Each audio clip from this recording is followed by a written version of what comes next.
Yes, it's Cooper Road Mini after what I'll call a seasonal break to improve our fire safety.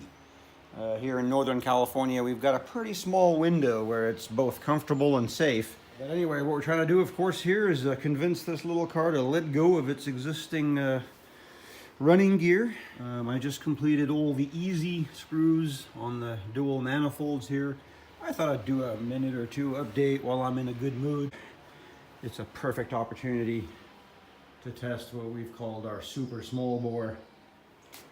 And we'll see how gently and efficiently we can remove the engine here as the first step in the transformation.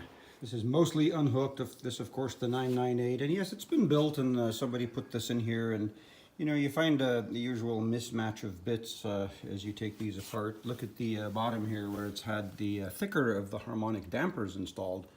There is no room to install or remove the belt.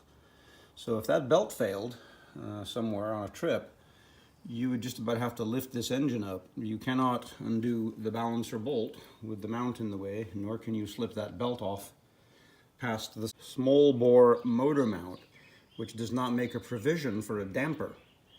You see, the small bores only use a pulley, making that removable.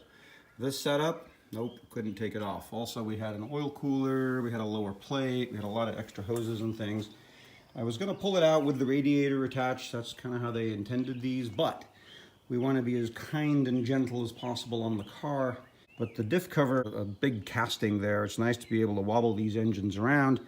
If you have the radiator on, you're going to wobble that radiator right into everything. I haven't removed the carbs yet because typically with these, especially the left-hand drive, look at how close the brake cylinder is to the carburetor bowl there.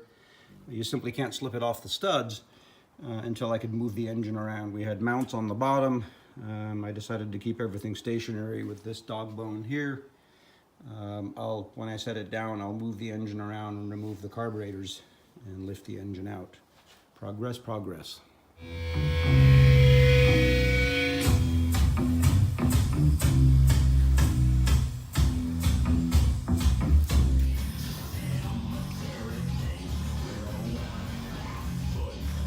Little helper chain to achieve just the right angle to gently wobble this out. Couldn't separate the exhaust, and many times they're rusted in, so you can finagle it, and this one with the extra complication of that boot-shaped diff cover. And there we are.